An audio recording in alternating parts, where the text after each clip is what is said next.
Buenas noches. ¿Qué seudónimo quieres que utilicemos al principio de la conversación? Cochi. Cochi. Vale. Bueno, arrancamos en la orilla. Nos vamos a despedir en un faro. Pregunto siempre qué relación tenéis con el mar. ¿Cuál es la tuya? Muy íntima y profunda y maravillosa. Porque yo sin el mar me ahogo. Por familia, por espacio y por localización de mi familia. Tú naces aquí en Madrid, pero siempre te has considerado cántabro. Cántabro. ¿No? Un cántabro nacido en Madrid. Sí, sí, totalmente. Y siempre que puedo, o sea, yo sé que acabaré viviendo como Mario Camus, que vivía en Ruilova, en Ruilobuca. Vivía ahí en un pueblecillo. Yo sé que acabaré viviendo. Para mí, idealmente, es un sitio en el que viva, en el que vea el mar y mire hacia atrás y vea las montañas. Comillas, por ejemplo. Sí, por ejemplo. ¿Te gusta meterte en el mar? ¿Te gusta bañarte, bucear? Bucear no, porque me entra agua en los oídos y lo paso fatal. De hecho, para bañarme siempre tengo que utilizar tapones porque desde los 22 años utilizo tapones. Entonces yo creo que se me han como dilatado los orificios y me entra agua. Entonces, aunque sea un bañito en el mar, me tengo que poner tapones. Siempre vas con los tapones. Sí. ¿Y llevas gafas también para No. bucear o para mirar los peces? Pero de las cosas que más paz me han dado en la vida fue unas vacaciones que me fui a hacer snorkel. Y nunca he sentido como tanta paz, tanta desconexión. Ver pececillos y solo ver pececillos.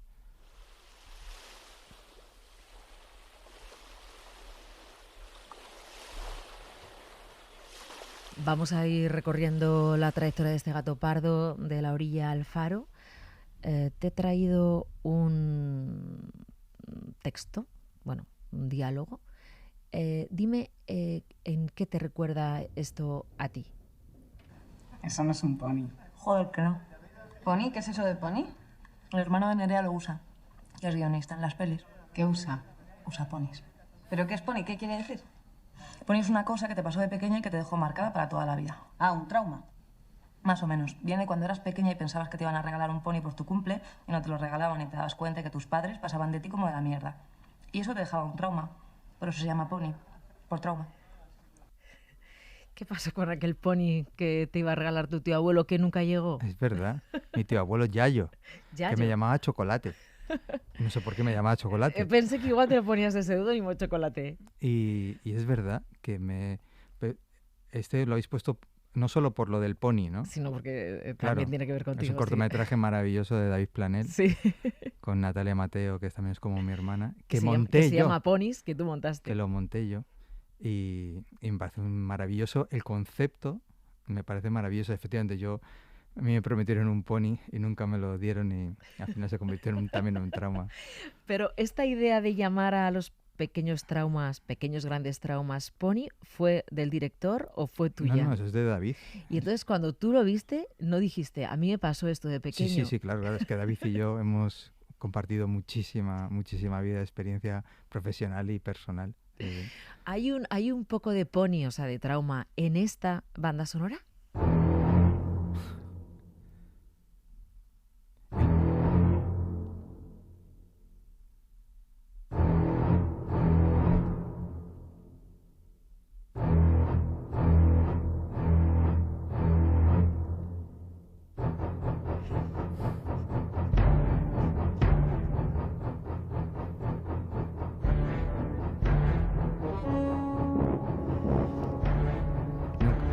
Nunca la había escuchado con cascos y con el subwoofer a tope, que acojona bastante más. No, personalmente no, mis hermanos sí. Yo recuerdo que vimos varias veces durante el verano. Bueno, la primera vez que la vimos, mi hermano no se Tiburón. Tiburón, claro. Bueno, sí. No se metió en el agua durante todo el verano. Pero todo el verano, que es muy largo, son 3 meses para los chavales. Y luego les volvía a pasar recurrentemente. ¿Quién os llevó a ver Tiburón? ¿Te acuerdas? ¿Fuisteis los 3 hermanos a ver Tiburón? Sí. O sea, mi padre... Yo desde que tengo uso de razón vivo en un cine y he visto películas... Yo recuerdo cuando fui a ver Gris, que era para mayores de 14 años, y yo debía tener 6 o 7 y nos colaron. Y no sé cómo leches nos colaron, pero claro, yo estaba muy acostumbrado a ver películas de adulto, películas de terror, que luego algunas pagas un precio elevado porque las ves antes de tiempo. Pero yo en concreto con Tiburón, que es una de mis pelis favoritas, no... Disfrutaste Sí, dentro sí, de la entrar, sangre ¿no? de En la Spielberg. sangre del tiburón, y tu hermano no se metió en el mar No. en todo el verano. Pero Que es verdad que se me no es la baña... primera persona que le pasa, y nos lo ha contado. Si me más baño en Gato alta Pardo, esto me mar, pasa. la cosa cambia un poco, ¿eh? En alta mar, donde el pie no toca el fondo, ahí sí te puedes un poco dejar un poco más llevar por la sugestión. ¿Por qué dices que tú, desde que tienes uso de razón, te recuerdas en un cine? Pues porque es literalmente así. Yo recuerdo con mi padre, desde muy, muy pequeñitos, estar metidos en la filmoteca y ver programas triples y a veces 4, de 4 películas. Y lo vivíamos de una manera muy, muy natural y recuerdo a mi madre decir, ya está bien de vivir siempre metidos en las películas, ¿no? Mi padre tuvo un vídeo antes de que existieran en España. Se lo trajo Cerezo. O sea, un vídeo VHS, Sí, un vídeo para ver películas. Se lo trajo Cerezo, que tenía una tienda varias tiendas de electrodomésticos, se lo trajo de Alemania, cuando un JVC que no, y en España todavía no existían. Pero mi padre había sido un chaval asmático y él, siendo un chaval asmático postrado en la cama, soñaba con soñaba con el vídeo y él lo soñó de pequeño. Este aparato que tú le das al play y ves películas en tu casa. O sea, ¿quieres decir que cuando él era pequeño y no podía ir al cine, soñaba con tener la posibilidad de ver pelis en casa? Y él Sí. fue visionario, Fue un absoluto imaginó visionario. lo que él quería que pasara. Entonces, el día que llega Cerezo con el JVC, ese vídeo gigante y con esas cintas maravillosas que sonaban como si se las tragara el vídeo y luego te las devolvía, fliparía, y fliparíais vosotros también en casa. No, claro, es que de repente durante muchos, muchos años grabamos todo lo que ponían en la televisión. Pero digo todo, recuerdo una final de Björn Borg con McEnroe, una mítica que ganó McEnroe, sería el año 80 y pocos o 70 y muchos, fueron como casi 4 horas, la teníamos grabada en vídeo y la veíamos recurrentemente. O sea, claro, y luego yo era el único chaval del colegio que tenía un vídeo. Entonces, al terminar el colegio, yo vivía muy cerca del colegio, todos mis colegas era a merendar a casa de Dani, a ver películas. Pero que veíamos las 2 películas que más vimos en toda mi infancia, preadolescencia, fueron ¿Qué he hecho yo para merecer esto? Y, ahí, lo diré, joder, la de Polanski. ¿La semilla del diablo? La semilla del diablo. Las 2 que veíamos como constantemente en bucle. ¿Qué he hecho yo para merecer esto? Y es la que te hizo descubrir a Pedro Almodóvar, claro. Sí, y yo... Que no sabrías quién era Pedro Almodóvar, pero entenderías ese cine costumbrista, pero ¿no? yo ya la admiraba mucho porque recuerdo también cuando estaba grabando, creo que La Ley del Deseo, que rodó al lado de mi casa, y nosotros volvíamos de una excursión del colegio y nos ofrecieron ser como figuración y yo recuerdo, yo quiero, y cogió solo a unas amigas mías y no me cogió a mí. Bueno, no, o sea, él no, sería su auxiliar de dirección. Fuera, sí. Y ya nos parecía que salir en una película de Almodóvar era Hombre, increíble, aunque fuera caminando por la calle. O sea, el ¿Qué he hecho yo para merecer esto? Y La semilla del diablo, o sea, poníais en la cinta y entonces, por ejemplo, ¡ay, que me tengo que bajar! La dejabas donde estuviera y cuando volvías a casa, por donde siguiera la peli.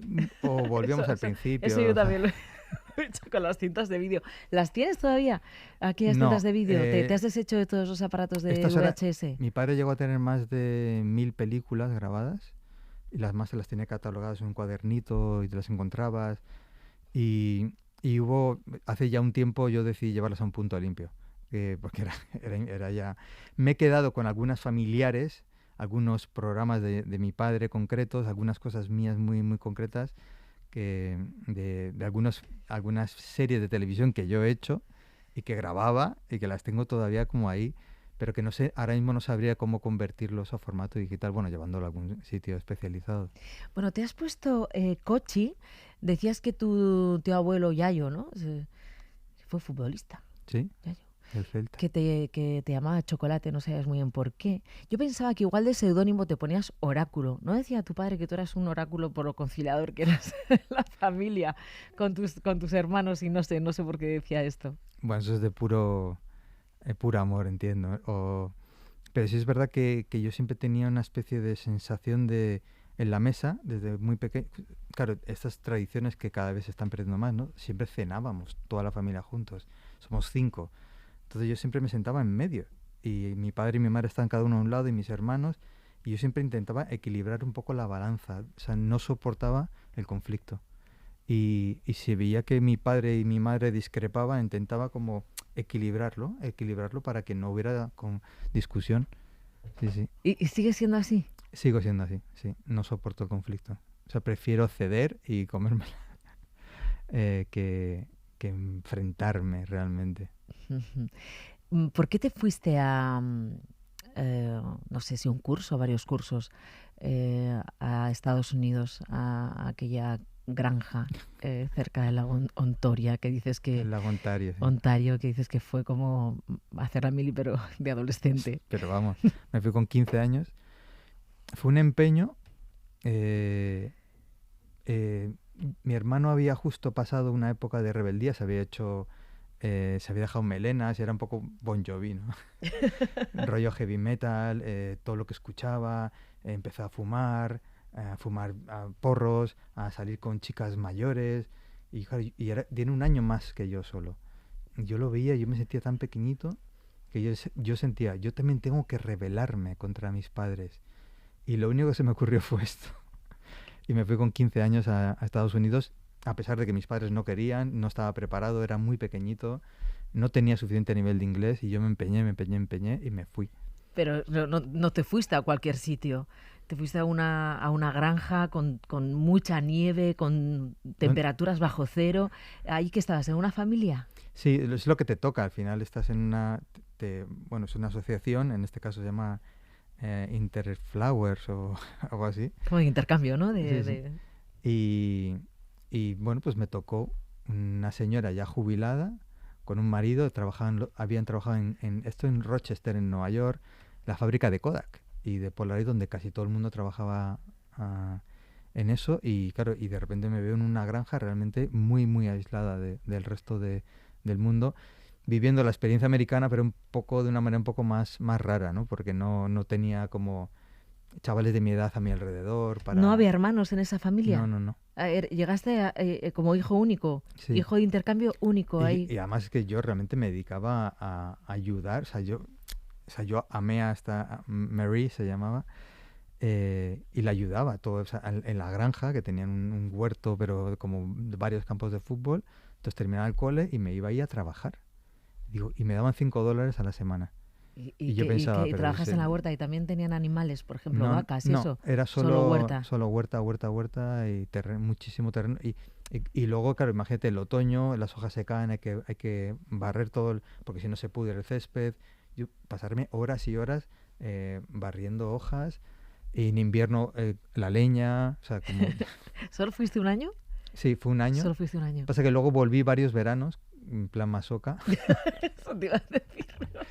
Hola, Mary. Porque es verdad que luego... Dame la escoba, que me voy a poner a barrer un poquito las hojas del jardín. Claro, yo recuerdo empezar el curso, yo no tenía ni idea de inglés, no entendía nada de lo que me decían, pero de puro instinto de supervivencia, estamos hablando del año 85, la gente, los americanos se pensaban que España estaba por ahí, por México, y entonces nadie hablaba español, o sea, no había manera de comunicarse. Entonces yo recuerdo llegar a las Navidades y de repente, en 3 meses, yo era casi ya bilingüe. Porque tenía que comunicarme. Oye, ¿y llamabas a casa? Habría que llamar por un teléfono fijo, sí. Podrías llamar no todos los días, los domingos de vez en y cuando. En menos de 15 minutos. Porque costaba muchísimo. Costaba mucho dinero. Y lo que se hacía era todos los días, pasaba como 2 horas escribiendo cartas a mis padres, a mis amigos, mandaba fotos en las que mentía, decía que estaba en el equipo de fútbol, pero no estaba en el equipo de fútbol porque lo había dejado porque me insultaban y me humillaban, se metían muchísimo, me hacían bullying. Y yo no entendía qué me decían ni qué hacían, pero obviamente me humillaban muchísimo. Y yo me fui del equipo de fútbol pensando que el fútbol en Nueva York, en Estados Unidos, en los 80s, yo iba a ser una estrella. Pues no. El equipo en el que yo estaba en el colegio eran campeones del estado. ¡Hala! Claro. Entonces lo dejé y iba a los partidos, hacía fotos, y al que estaba allí al fondo, que no se le veía mucho, no se reconocía, decía, este soy yo. He metido un gol. Ahí empecé a hacerme escritor. Claro, por eso te quería preguntar, ¿no? Ese tiempo de soledad del que hablas en una casa donde no tienes chavales de tu edad, que te digo que si llamabas a casa porque si tú cuando llamabas a casa demostrabas lo solo que estabas No. o contabas la película que ellos querían escuchar. Yo no quería preocupar a mis padres. Y además nos dijeron, en la organización nos dijeron, si no estáis a gusto en la casa que os ha tocado, tenéis que decirlo y os cambiamos. Y yo era incapaz de romperle el corazón a Mary y a Keith, a mis padres adoptivos, porque o sea, no soportaba el conflicto. El conflicto. O hacer daño, o que pensaran mal de mí. ¿Esto le has contado a tus padres lo de la foto del equipo de fútbol? Sí, lo saben. ¿Qué te decían? Luego ya posteriori, ¿no? Ellos vinieron a visitarme en primavera, imagínate, ya 8 meses después de que yo llevaba ya 8 meses. Yo estaba en un momento muy dulce y muy bueno porque jugaba al tenis y ahí sí que era una estrella jugando al tenis, jugaba muy bien. Entonces estaba en un momento en el que yo me sentía muy a gusto y mis padres se les cayó el alma encima y quisieron sacarme. Me quisieron llevar de vuelta a España y yo, pero si ahora estoy fenomenal. Viéndote en ese momento, ¿cómo sería si sí. llegan 3 meses antes, no? Mi Mili, hice la Mili. Bueno, a ver, ¿por qué Daniel Sánchez Arévalos ha puesto Cochi de seudónimo? Pues porque siempre me he considerado una cochinilla.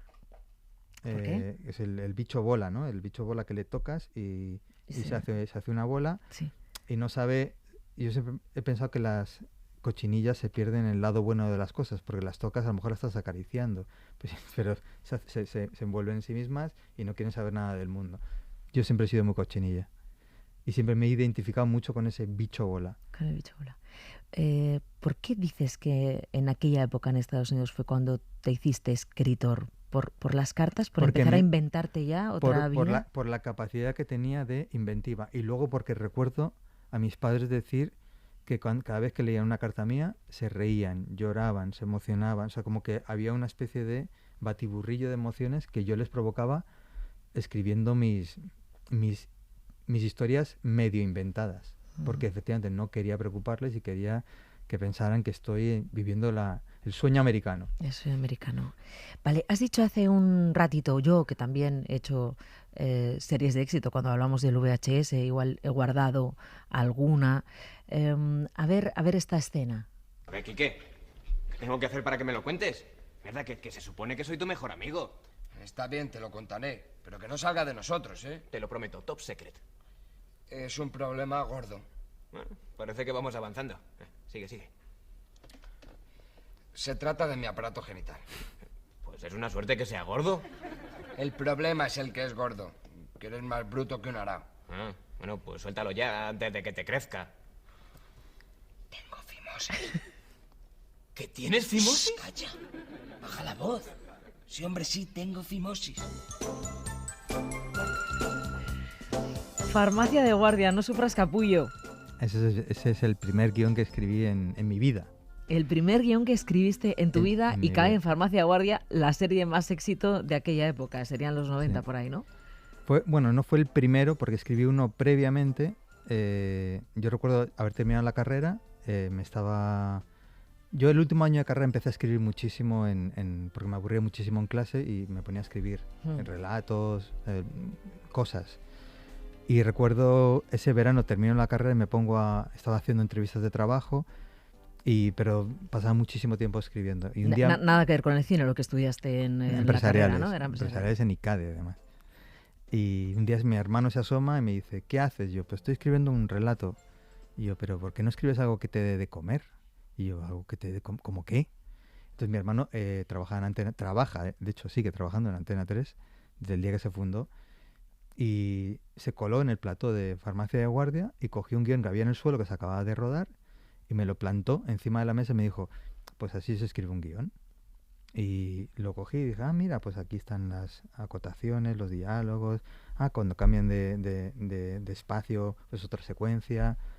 Dije, vale. Y una semana después le dije, toma, Ignacio, ya tengo un guión de Farmacia de Guardia. Y me dijo, no, un guión no se escribe en una semana. Esperé otra semana y dije, toma, ya lo he escrito, ya lo he reescrito, y era lo mismo. Y mi hermano pues consiguió que se lo leyera un auxiliar de producción y pasó de mano en mano hasta llegar a Carmen Utrilla, la directora de casting, que era la mano derecha de Mercero, y un día me llama Mercero. Y, hola Daniel, y quiero conocerte, y me llamaron. Ese guión nunca se hizo porque los guionistas, que luego acabaron siendo amigos íntimos míos, lo echaron abajo porque decían que se parecía a no sé qué, de no sé cuánto, de no sé cómo. Pero Mercero, que fue mi ángel de la guarda, en vez de decir, bueno, chaval, pues nada, hasta aquí hemos llegado, ya está, no te preocupes, me dijo, ¿por qué no me traes 5 sinopsis de 5 historias de Farmacia de Guardia? Me fui y 3 días después se las llevé o mandé y eligió No sufras capullo. Además, claro, ¿por qué creo que funcionó? Porque era una experiencia mía personal, que yo había vivido con 20 años. Lo de la fimosis sí, que hemos que oído de en esta repente había escena, ¿no? empezado a tener relaciones sexuales, y me dolía mucho y me daba muchísima vergüenza y no sabía ni en decírselo, y al final utilicé mi propia experiencia para contar una historia y obviamente eso fue mucho más original y acabó haciéndose y me acabó dando una profesión. Bueno, luego pasan muchas cosas. Te vas a Nueva York, ¿no? Tienes una beca Fulbright, ahí ya empiezas a estudiar cine, pero, no sé, supongo que sí la tienes presente, pero ¿hace mucho que no oyes la canción de Lantana que utilizaste para Azul Oscuro Casi Negro? Sí, bastante. Sí, vamos a escucharla. Venga. Porque esto que has contado de tu padre imaginando el vídeo, que tú empezaras a escribir desde la soledad en Estados Unidos, no sé, me parece que tiene que ver con esta letra o con esto. De tu presencia, de que me tengas en cuenta, entonces se me abre la herida que me dejó tu partida. A veces creo que no hay duda, que la distancia nunca dura, que cuando yo quiera te tengo y que anudarnos es perfecto. Yo prefiero imaginarte como el aire que se esconde tras los árboles de noche, imaginarte como antes, amándome tras los árboles de noche. ¿Qué imágenes te vienen a la cabeza, Daniel Sánchez Arévalo, al escuchar esta letra, imaginarte, y no sé si te llevan a esta película Azul Oscura Casi Negro o a qué? Pues te voy a decir algo como bastante de bajón, porque la canción me parece preciosa y el proceso de crear esta canción con Alba fue maravilloso. Yo le entregué mi corazón, ella cogió la película y le dio forma a esta canción, pero creo que es lo peor de la película. La canción. De Azul Oscuro Casi Negro. No la canción, el momento. O sea, yo creo que ese momento de una chica cantando una canción, están en una casa y los dos personajes, yo nunca me imaginé ese momento así y me hace un poco ñoño. O sea, ¿ahora quitarías esa escena? Yo quitaría esa escena por completo. La canción la podría preservar, y podría sonar en créditos, porque además tiene muchísimo que ver con la película. Claro. Muchísimo que ver. Bueno, y con escribir y con imaginar y con inventarte. Y recuerdo a mis algo, amigos, ¿no? un poco machacarme por ese momento. Te iba a preguntar por exactamente ese momento en el que, sin piedad, tú pones las pelis que haces a tus colegas, algunos directores de cine, guionistas, colegas de siempre, y entonces te dicen, os soléis decir lo que pensáis, pero sin piedad. Sin piedad. Sin piedad. ¿Cómo es esto? ¿Cómo es esto? Hemos perdido un poco esa rutina, pero antes a mí me ha dado la vida. O sea, yo recuerdo, tenemos un grupo, yo tengo varios grupos de amigos muy íntimos, casi todos son o directores, guionistas, productores. Uno concreto es con Amenábar, Mateo Gil, Óscar Santos, Carlos Montero, bueno, que de repente nos ponemos nuestras películas, series o lo que sea, y no hay piedad. O sea, si Alejandro te pone un primer corte de Ágora que ha costado 30, 40 millones de euros, es como si estuvieras viendo un cortometraje de un estudiante, ahí a saco. Y la experiencia es muy traumática, pero es muy buena. O sea, realmente yo recuerdo momentos de ponerles un primer montaje de Primos y Óscar Santos se levanta, veo serios problemas en esta película. Y yo, claro, entonces lo único que puedes hacer además en esos momentos es agachar la cabeza y tomar nota. Porque la peli cuando la enseñáis todavía puede arreglarse.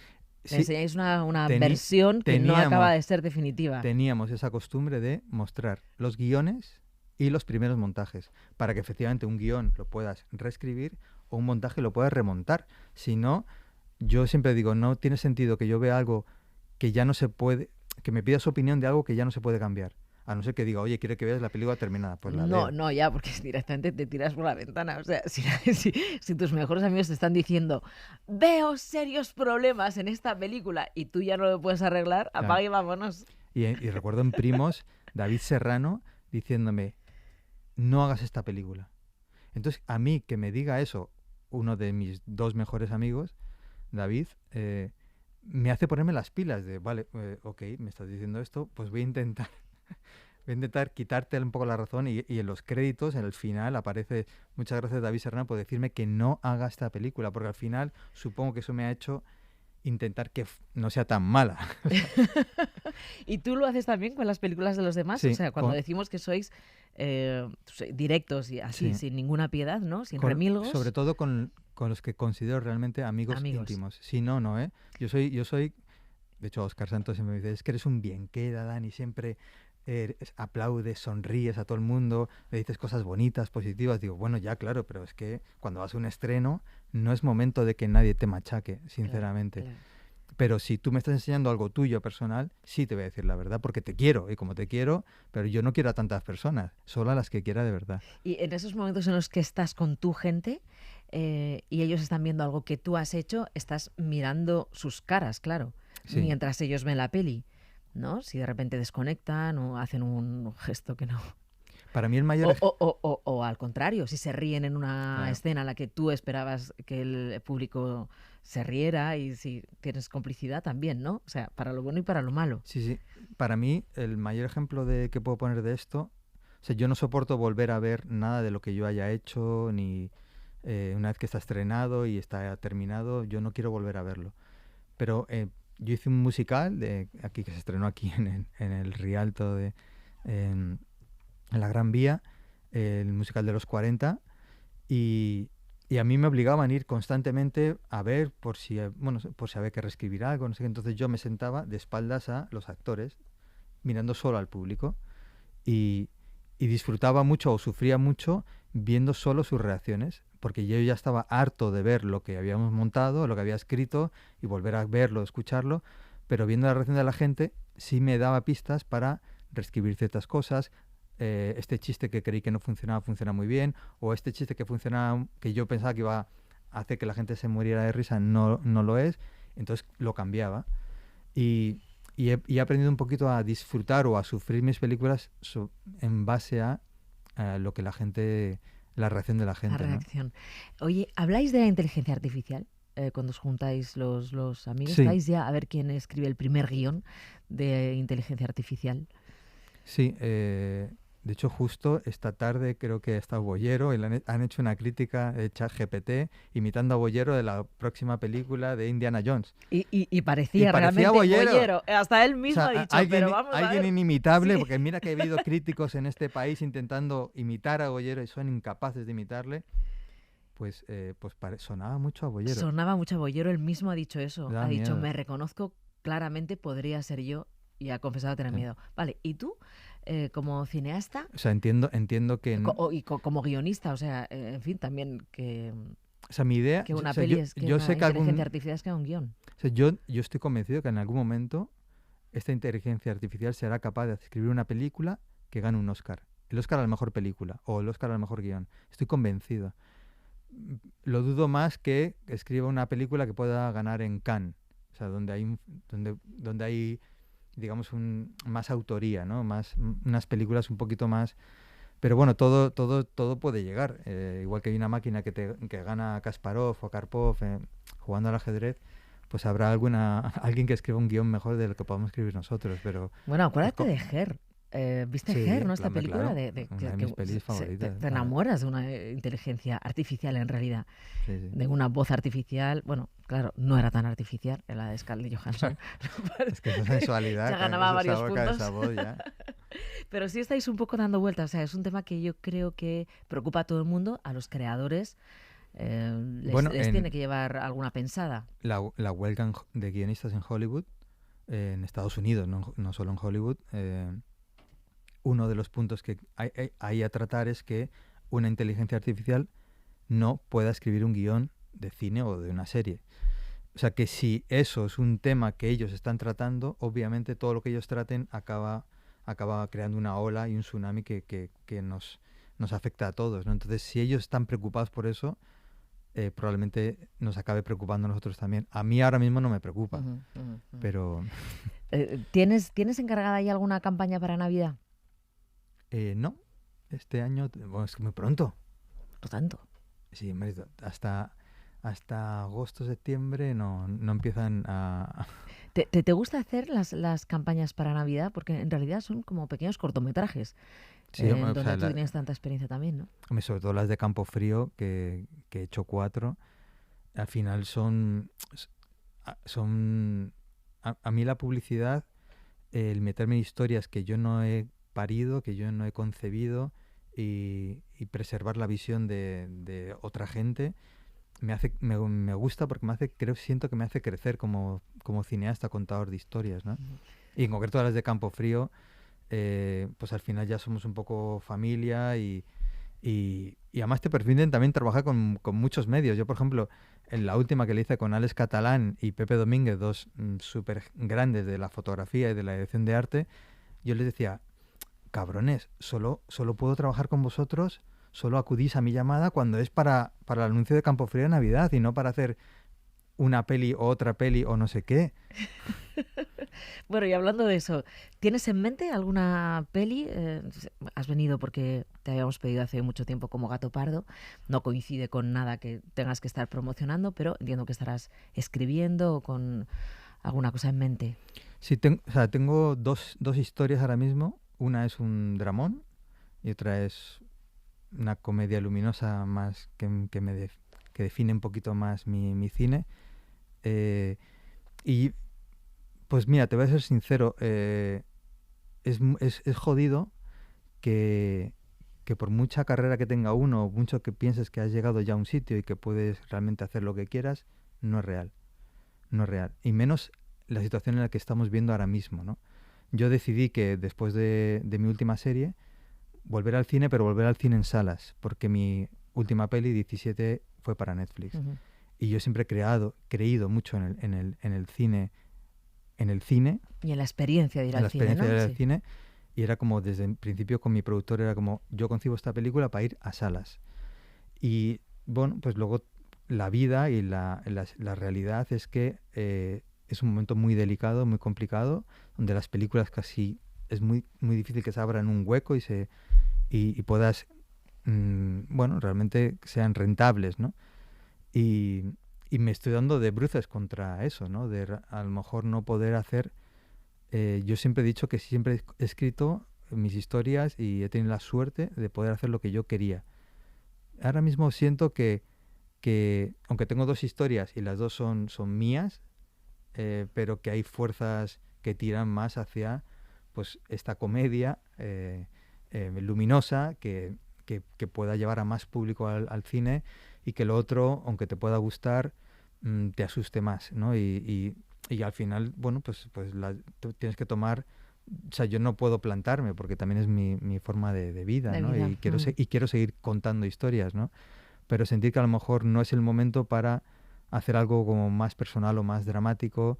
¿No has tenido la esperanza en este tiempo, después del boom de las plataformas, de 500 millones de series a elegir desde el sofá de tu casa? ¿No has guardado la esperanza de pensar que el espectador pueda cansarse de eso y quiera volver a las salas O sea, tener esperanza realmente en que eso pueda ocurrir, que explote la burbuja de las plataformas y vuelva la gente al cine. Bueno, la burbuja de las plataformas está explotando y la estamos sufriendo, ¿no? O sea, está habiendo un cambio donde antes era solo crecer. Ahora mismo las plataformas están viendo de qué manera sobrevivir y mantenerse, ¿no? Eso está clarísimo, ¿no? Y se ha bajado un poquito esta especie de boom de producción y de hacer.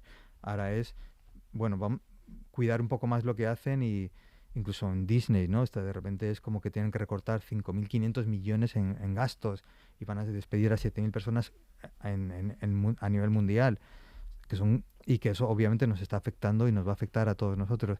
Y luego yo creo que también la gente está volviendo un poquito a las películas, a formatos más controlables, porque antes, claro, ahora mismo hay tanta oferta que de repente algo que dure 1 hora y media o 2 horas es más manejable. Uh-huh. Y yo creo que eso también hará que la gente también estamos viendo ya síntomas de recuperación de las salas de cine, pero realmente no es todavía especialmente positivo. O sea, no recuperar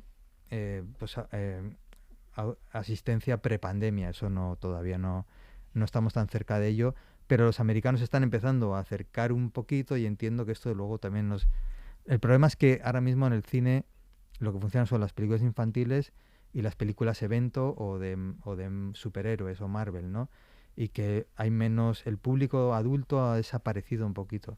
Y para el cine de autor, ¿no? Entonces eso es lo que yo creo que realmente hay que intentar recuperar, ¿no? Haciendo buenas pelis, porque lo ha sucedido.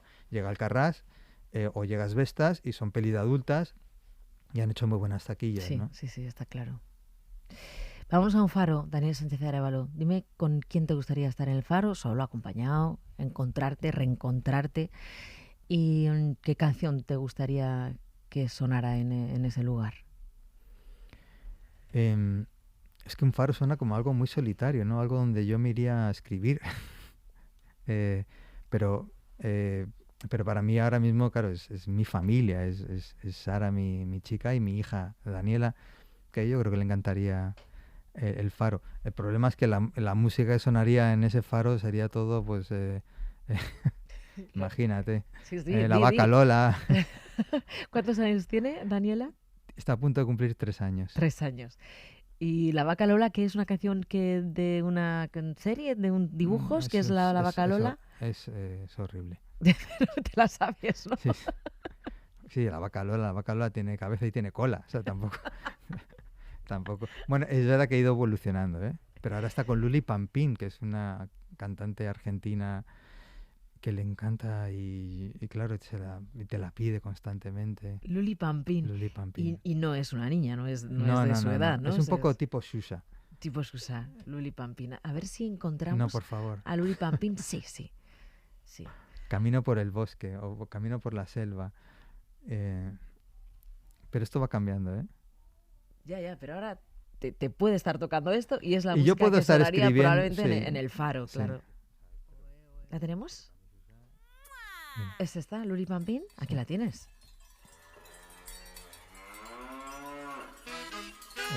¿Esta es la Vaca Lola o es Luli Pampín? Esta es la Vaca Lola de Luli Pampín. Es la Vaca Lola de Luli Pampín. Lo tenemos todo. Es que tienes que ver los vídeos. Porque a mi hija también le gusta ver los vídeos de... ¿No te apetece de repente hacer algo para el público infantil? No. Al revés, o sea, mi fantasía es yo desde que soy padre, aguanto, o sea, la experiencia de ser padre es una mierda. Yo recuerdo a Mateo Gil, igual no debería decir esto, diciéndome, Dani, no seas padre, es una mierda. Y es verdad que yo amo y adoro a mi hija, o sea, vamos, que me muero por mi hija. Pero es un coñazo. Y siempre estoy como pensando ese momento en el que yo pueda estar viendo en el cine una película con mi hija, y a ser posible un clásico, con Chaplin o Buster Keaton, y poder disfrutar ese momento los dos. Claro, eso me quedan todavía unos años, ya llevo 3, me quedan por lo menos otros 3. Saldrás de esa película de Chaplin o de Buster Keaton y le dirás, ¿te acuerdas de la Vaca Lola? Y ella dirá... No, que es la Vaca Lola. Y te encontrarás cantando la Vaca Lola como Pupi Lampín. Daniel Sánchez Arévalo, muchas gracias por estar aquí esta noche en el Faro. Ha sido un gustazo charlar contigo. Gracias por venir. Gracias.